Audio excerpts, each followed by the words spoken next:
السلام عليكم ومرحبا بكم في فيديو جديد على قناتكم امتحانات ومباريات، وأيضا على صفحتكم على الفيسبوك امتحانات ومباريات. اليوم إن شاء الله غادي نديرو التصحيح ديال الديداكتيك ديال مكون النشاط العلمي. قبل ما نبدا كنتمنى أنكم تشتركوا في القناة وتفعلوا الجرس وديروا لايك باش دائما إن شاء الله يوصلكم الجديد. إذا بالنسبة للسؤال الأول عندنا 15 سؤال في المكون ديال ديداكتيك النشاط العلمي. بالنسبة للسؤال الأول رقم 91 قال لك الوضعية واحد، قال لك يهدف النموذج الجديد لتدريس العلوم في المدرسة الابتدائية إلى تكوين أطفال قادرين على مواجهة المشكلات العلمية والتكنولوجية في حياتهم اليومية، وقد تم ترتيب هذا النموذج بشكل متماسك ومرتبط ومتكامل لتمكين المتعلمات والمتعلمين من مسايرة التعلمات بشكل فعال. السؤال قال لك يتكون برنامج مادة النشاط العلمي من 3 مكونات أساسية، هي بالنسبة لهنايا لهاد القضية ديال المكونات خصكم تبداو تفرقوا ما بين المجالات أو لا الوحدات اللي كتدرس في التعليم الابتدائي ديال كل مستوى، والمكونات. هنايا بالنسبة قال لك علوم الحياة والأرض وعلوم الفيزيائية وعلوم الأرض والفضاء. ب قال لك المضامين الأساسية والممارسات العلمية ونهج التقصي. أو سي المضامين الأساسية والممارسات العلمية والقيم والمواقف. ولا دي قال لك علوم الحياة والأرض والعلوم الفيزيائية والتكنولوجيا. هنايا الإجابة اللي صحيحة هي سي، البرنامج ديال مادة النشاط العلمي كيتكون من فيه 3 ديال المكونات أساسية اللي هي المضامين، داكشي اللي غنقريو للدري. عاد الممارسات العلمية كيولي في هذاك نهج التقصي كنردو بحال إلا هذاك المتعلم واحد العالم صغير، وهذاك الفضاء اللي هو القسم بحال واحد المختبر علمي كبير، كنرجعو داك القسم بحال إلا شكل ديال مختبر لهذاك التلميذ، بحال إلا كنرجعو داك المتعلم صغير واحد العالم صغير. بالإضافة إلى القيم والمواقف اللي كيبنيها انطلاقا من هذيك الظاهرة اللي غادي يقرا مثلا ظاهرة علمية. هادو هما الحوايج ولا المكونات الأساسية اللي كيتضمنهم المادة ديال النشاط العلمي. ندوزو للسؤال رقم 92. بالنسبة للسؤال رقم 92 الوضعية جوج قال لك رؤية في تنظيم الزمان المخصص لدراسة محاور ومواضيع النشاط العلمي بالتعليم الابتدائي، مبدأ التنوع والتوازن بين الأنشطة، وذلك على امتداد السنة الدراسية التي تتكون من 6 وحدات وتشمل كل وحدة دراسية 5 أسابيع، 5 ديال الأسابيع اللي كيكونوا في كل وحدة دراسية. السؤال قال لك يخصص الأسبوع الخامس من كل وحدة دراسية لمواضيع النشاط العلمي. واحد قال لك لتقويم ودعم وتوليف تعلمات الوحدة. هنايا لتقويم تشخيصي للمكتسبات السابقة، لبناء وتقديم الحصص الدراسية. ولا دي لإنجاز فروض المراقبة المستمرة. هذا السؤال سهل، غير اللي اطلع على المنهج راه غيجاوب عليه بكل سهولة. عندنا في كل وحدة دراسية عندنا 5 الأسابيع، 4 الأسابيع الأولى لإرساء الموارد أو لتقديم الدروس، والأسبوع الخامس هو لتقويم ودعم وتوليف تعلمات الوحدة. الإجابة اللي صحيحة هي ندوزو للسؤال رقم 93. بالنسبة للسؤال رقم 93 قال لك الخطوات المنهجية لنهج التقصي العلمي هي. هنايا الإجابة اللي صحيحة هي ب، ملاحظة الظاهرة وصياغة سؤال التقصي. ثم كيجي تقديم الفرضيات، الفرضيات كيقدموهم لك المتعلمين انطلاقا من بعد ملي كدير داك السؤال ديال التقصي. ثم كيجي اقتراح وتحديد ميثاق العمل، كيفاش غتخدموا مجموعات. ثم كيجي بعد ذلك التقصي لاختبار الفرضيات، دوك الفرضيات اللي غيكونوا عطاوك المتعلمين، سواء اللي كتبوا في دفتر التقصي او اللي كتبوا في الكتاب او اللي اقترحوا عليك وكتبتيهم في السبوره. كديروا لهم الاختبار باش ناخذوا نلغيو الفرضيات اللي هما خاطئين وكنثبتو هذيك اللي صحيحه. ثم كيجي يعني الا كانوا مجموعات يعني كيتم التقاسم ديال دوك النتائج اللي توصلوا لهم المجموعات، ثم كيجي في الاخير التعميم. اذا كما قلت يعني الاجابه اللي صحيحه هي بي. ندوزو للسؤال رقم 94. بالنسبة للسؤال رقم 94 عندنا الوضعية 4. قالك في إطار تنفيذ برنامج النشاط العلمي ولأجل التقصي لاختبار إحدى الفرضيات التي صاغها المتعلمون، تم استثمار الوثيقة أسفله والتي تبين جمجمتين لحيوانين مختلفين. يعني هنا عندنا الجمجمة ديال يعني الحيوان اللاحم والحيوان العاشب. بالنسبة للسؤال 94 قالك المحور الذي ينتمي إليه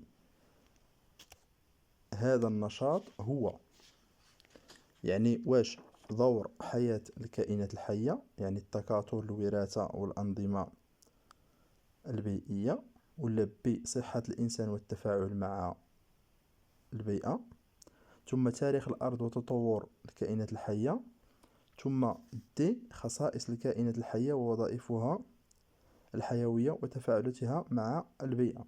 إذا هنا الإجابة اللي صحيحة هي دي، يعني الخصائص ديال الكائنات الحية ووظائفها الحيوية وتفاعلاتها مع البيئة.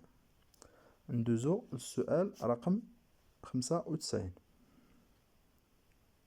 بالنسبة للسؤال 95 قالك الهدف التعلمي المرتبط بهذا النشاط هو، يعني هنايا كيف ما شفنا يعني عندنا الجمجمة واحد والجمجمة جوج، يعني ديال الحيوان اللاحم والحيوان العاشب.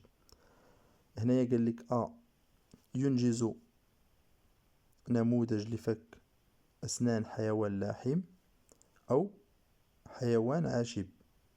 ثم ب قالك يستنتج بعض الخصائص المشتركة لحيوانات عاشبة.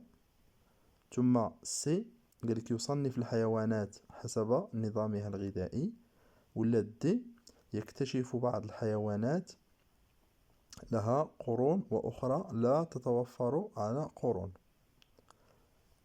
بالنسبة لهنايا الجواب اللي صحيح، يعني الهدف اللي مرتبط بهذا النشاط هو أن المتعلمين جز لنا واحد النموذج ديال فك يعني ديال الأسنان ديال الحيوان اللاحم والعاشب، يعني ماشي الحيوان يعني الخصائص المشتركة ما بين الحيوانات العاشبة، حيت هنا عندنا حيوان عاشب وحيوان لاحم. ثم هنايا تصنيف الحيوانات حسب نظامها الغذائي لا. ثم هنايا يكتشف بعض الحيوانات لها قرون وأخرى لا تتوفر على قرون لا. إذا الإجابة الصحيحة هي ندوزو السؤال 96. بالنسبة للسؤال 96 قالك المجال المعرفي الذي ينتمي إليه هذا الهدف التعلمي هو، يعني الهدف اللي شفنا في السؤال اللي كان قبل منه، يعني ديال ينجز نموذج لفك أسنان حيوان لحم أو حيوان عاشب. يعني هنايا المجال اللي كينتمي ليه ماشي مجال الاستدلال، ماشي مجال المعرفة، ماشي مجال الفهم، بل هو مجال التطبيق، يعني كيطبق يعني كينجز واحد النموذج. ندوزو السؤال يعني هنا الجواب اللي صحيح هو بي. ندوزو للسؤال رقم 97. بالنسبة للسؤال 97 يعني عندنا الوضعية 5. للكشف عن بعض خصائص المادة اقترح الأستاذ المناولة الآتية. هنايا قالك تم وضع نفس الحجم V من 3 مواد مختلفة، يعني نفس الحجم ديال ألف وباء وجيم، يعني عندهم نفس الحجم في إناء يبلغ حجمه 4 أضعاف الحجم V. يعني هذاك الإناء فاش درناه يعني الحجم ديالو 4 أضعاف ديال V. وتمثل أشكال الوثيقة أسفل النتائج المحصلة، يعني عندنا المادة ألف وعندنا المادة باء وعندنا المادة ج. السؤال: يتمثل الهدف من إنجاز هذه المناولة في واش دراسة الكتلة الحجمية للمواد، ولا الخصائص الكيميائية للمواد ولا الخصائص الفيزيائية للمواد ولا لدراسة العلاقة بين الحجم وشكل المواد. هنايا إلا رجعتو غير للسؤال غتلقاو فيه الجواب ديال هذا، يعني وضع نفس نفس الحجم من ثلاث من ثلاث مواد مختلفة اللي هي ألف وباء وجيم، درناهم في نفس الحجم. يعني هما خدينا نفس الحجم ديال هاد ثلاثة المواد مع درناهم في نفس الحجم، يعني نفس الإناء. يعني بغينا نبينو هنا العلاقة ما بين الحجم والشكل ديال دوك المواد، وكل وحدة فيهم خدات واحد الشكل معين اللي كيبين لنا هنا في هاد النتائج المحصل عليها. يعني الإجابة اللي صحيحة هنايا هي دي، بينا نبينو العلاقة ما بين الحجم والشكل ديال دوك المواد. ندوزو للسؤال 98. بالنسبة للسؤال 98 قالك بعد إنجاز المناولة يقوم المتعلمون بتحليل النتائج المتوصل إليها. النتيجة المنتظرة من خلال هذه المناولة هي، يعني النتيجة اللي كننتظروا يعطيوها لنا المتعلمين هو يستنتجوا لنا بأن المادة ألف يعني عندها شكل وحجم ثابت. علاش عندها شكل وحجم ثابت؟ حيث لأنها ما ترسباتش لنا يعني في الأسفل ديال هذا الإناء، يعني بقات في الحجم ديالها والشكل ديالها. ثم بالنسبة للمادة باء يعني فراه كتميز بواحد الحجم اللي هو ثابت، ولكن الشكل كيتغير على حساب الإناء فاش درناها. علاش؟ حيت ترسبات لينا في الأسفل ديال هذا الإناء اللي درناه فيه. بينما جيم هي ما عندها لا شكل ولا حجم يعني ثابت، يعني الحجم ديالها غير ثابت، وأيضا الشكل ديالها غير ثابت لأنه شدت لنا الإناء كامل. يعني هذه هي النتيجة المنتظرة من هذه التجربة اللي هي الإجابة اللي صحيحة اللي هي سي. ندوزو للسؤال 99. بالنسبة للسؤال 99 الاستنتاج الذي يمكن التوصل إليه من خلال نتائج هذه المناولة هو: المادة ألف غير قابلة للتمدد في حين أن المادتين باء وجيم قابلتان للتمدد. المادتان ألف وباء قابلتان للتمدد في حين أن المادة جيم غير قابلة للتمدد. سي المادة ألف صلبة والمادة باء سائلة والمادة جيم غازية. ولا دي المادة ألف يعني صلبة والمادتان باء وجيم غازيتان. هنايا هاد الأسئلة كلها راه مرتبطة. إلا فهمتي السؤال الأول والثاني، يعني إلا فهمتي 97 و 98 غادي تجاوب على هذا.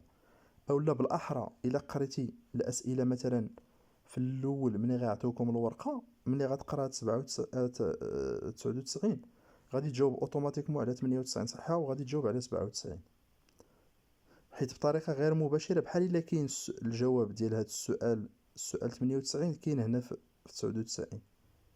ونفس الشيء يعني الجواب ديال هاد ديال 97 بحال إلا كاينين إشارات ديالو في 98. يعني هاد الشيء علاش؟ باش مزيان ملي تعطيك الورقة مثلا ديال الامتحان دوز على الأسئلة كاملين، خصوصا الوضعيات اللي تيكونوا مرتبطين. أما ملي تيكونوا أسئلة مستقلة وما كيكونوش هكا وضعيات مرتبطة بيناتهم، ديك الساعات ما كيمكنش دير شي علاقة بيناتهم. هنايا الاستنتاج هو اللي صحيح هو سي، هي أن المادة ألف صلبة بينما المادة باء سائلة والمادة جيم غازية. حيث لأنه مثلا الا خدينا واحد الماده صلبه مثلا حطيناها كيبقى الحجم ديالها والشكل ديالها ثابت، ما يمكنش غادي تتوسع في هذاك الاناء.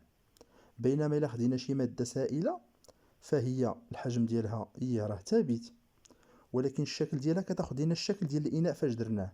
بحال دابا مثلا خدينا واحد الحجم، يعني نفس الحجم مثلا من واحد الماده صلبه مثلا السكر، وخدينا واحد الماده سائله مثلا الماء، وخدينا واحد الماده غازيه مثلا ديال الغاز البوتان ولا شي حاجه. فملي كنديروهم في واحد الاناء اللي عنده مثلا ناخذ نفس التجربه اللي عندنا هنايا، يعني الاناء مثلا اللي هو عنده يعني 4 اضعاف ديال داك الحجم، فراه السكر فين ما حطيتيه تيبقى كيما هو، يعني الحجم ديالو ما غاديش يتبدل، ثابت، وحتى الحجم ديالو كيبقى كيما هو. بينما هذاك الماء راه نفس الحجم ديال السكر، ولكن هو الا حطيتيه في الاناء، الا كان داير داك الاناء غادي ياخذ داك الشكل. كان الاناء مربع غادي يترصف داك لتحت مربع، كان مستطيل على حساب. اما الغاز فراه ما عنده لا شكل ولا حجم محدد، يعني فين ما درتيه كيعمر لك ديك البلاصه، بحال هكا اللي وقع في هذا الحجم، يعني اللي عطاونا هنا في هذا المثال. طولت شويه في هذا السؤال غير باش تفهموا يعني العلاقه كيفاش كتكون يعني ما بين الاسئله. ندوزو للسؤال رقم 100. بالنسبه للسؤال رقم 100 غادي نحاول نسر بيان لانه طولت يعني صراحه في دوك الاسئله الاولين باش ما يجيش الفيديو طويل بزاف. قال لك هنايا الهدف من انجاز هذه المناوله هو، يعني غتحاولوا تقراو هذه الوضعيه. بالنسبه يعني بحال هذه الوضعيه راه كاينه واقيلا في، على ما اتذكر، في المستوى الثاني. يعني نفس الشيء، يعني كتنوض واحد المتعلم كيدير عمليه ديال الشهيق ولا الزفير، كتعبر لي داك القفص الصدري ديالو، ومن بعد كيدير يعني العمليه الاخرى وكتعبر، وكيشوفوا هما الفرق ما بين دوك جوج عمليات. اذا هنايا الهدف من انجاز هذه المناوله هو يعني ربط عمليه التنفس، يعني بحركه وحجم القفص الصدري. يعني الإجابة اللي صحيحة هنايا هي بي. ندوزو للسؤال رقم 101. بالنسبة للسؤال 101 قال لك بخصوص استنتاجات المتعلمين حول دور العضلات في ضمان حركية الهواء من وإلى الرئتين خلال عمليتي الشهيق والزفير، الاستنتاج الصحيح هو، يعني الاستنتاج اللي صحيح عندنا هنايا هو سي. أثناء الشهيق تتقلص العضلات الصدرية وعضلات الحجاب الحاجز، فيتسع القفص الصدري مما يسمح للهواء بالدخول إلى الرئتين. يعني الإجابة اللي صحيحة هنايا هي سي. ندوزو للسؤال رقم 102. بالنسبة للسؤال 102 قال لك يعتبر بعض المتعلمين أن حركية الهواء من وإلى داخل الرئتين هي التي تتسبب في نقصان أو زيادة حجم القفص الصدري. ولتصحيح هذا التمثل المرتبط بمفهوم التنفس يمكن الاستعانة بإحدى الوسائل الديداكتيكية الآتية. هنايا الوسيلة الديداكتيكية اللي ممكن الاستعانة بها هي وثائق من الكتاب المدرسي تبين شكل الرئتين أثناء الشهيق والزفير. ندوزو للسؤال رقم 103. بالنسبة للسؤال 103 فعندنا هنا أيضا وضعية، تحاولوا تقراو هذه الوضعية وتشوفوا الظروف التجريبية يعني ديال كل نبتة، وتشوفوا الشكل ديالها والطول ديالها. إذا بالنسبة للسؤال قالك خصائص النباتات التي تكشف عن هذه المناولات، واش النمو والتكاثر، ولا التنفس والتكاثر، ولا التغذية والنمو، ولا التغذية والتنفس. إذا هنايا الخصائص ديال النباتات التي تكشف عن هذه المناولات هي التغذية والنمو. ندوزو للسؤال رقم 104. بالنسبة للسؤال 104 قالك لإبراز أهمية الأملاح المعدنية في حياة النباتات ينبغي على المتعلمين القيام بمقارنة مقارنة بين النتائج المحصلة في الأسيسين 1 و 2، ولا 2 و 3، ولا 1 و 4، ولا 3 و 4. هنايا باش يعني نشوفوا الأهمية ديال الأملاح المعدنية، خصنا نشوفوا يعني 2 ديال يعني الظروف ديال التجريبية، اللي وحدة يكون فيها هاد الأملاح المعدنية وتبان عندنا نتيجة بأن يعني النبتة يعني كبرات، والأخرى ما كبراتش. يعني باش تبان لنا الأهمية ديال هاد الأملاح المعدنية في الحياة ديال هاد النباتات. إذا خصنا تكون عندنا يعني نشوفوا الأسيس اللي غادي تكون فيه نفس الظروف التجريبية، فقط غيكون غياب ديال الأملاح المعدنية في هذا وتكون باينة في هذا. إذا بالنسبة للإجابة هنايا اللي صحيحة هي أ، بين 1 و 2، لأن عندهم نفس الظروف التجريبية. يعني عندنا إضاءة جيدة، إضاءة جيدة، عندنا ماء مقطر، ماء مقطر. الاختلاف الجوهري اللي كاين ما بين هاد الجوج هو أن هذه كتكون فيها تربة حقل، يعني كيكون غنية بالأملاح المعدنية، بينما رمل مغسول ما كيكونوش فيه الأملاح المعدنية. وهنايا كتبان لنا بأن في هاد يعني الظروف ديال التجريبية، يعني في هذا في 1 كتكون يعني النمو ديال النبتة، بينما في 2 ما كيكونش، يعني كتكون قليلة. هذا هو يعني الإجابة ديال السؤال 104. ندوزو السؤال 105. بالنسبة للسؤال 105 وهو الأخير: خلال مناقشة أهمية عامل الإضاءة في حياة النباتات، أفاد أحد المتعلمين بما يلي: النباتات لا تحتاج إلى الإضاءة للنمو، لأن النبتة في الأسيس 4 نمت بشكل أفضل في الظلام. بالاعتماد على النتائج التجريبية أعلاه، يمكن اعتبار هذه الإجابة، لأنه المتعلم هنايا شاف هذه كبرات، يعني هذا هو النمو عنده، يعني بانت ليه هذه 25 سنتيم، يعني راه كبرات.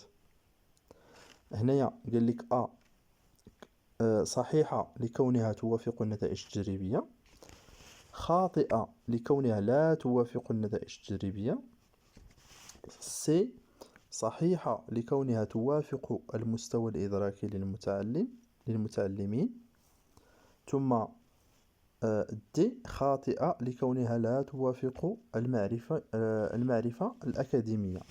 إذا الإجابة هنا اللي صحيحة، يعني هي صحيحة لأنها لكونها توافق المستوى الإدراكي للمتعلم، لأن هذا هو المستوى الإدراكي ديال المتعلم. بانت ليه هذيك طويلة، يعني 25 سنتيم صافي راه نامت.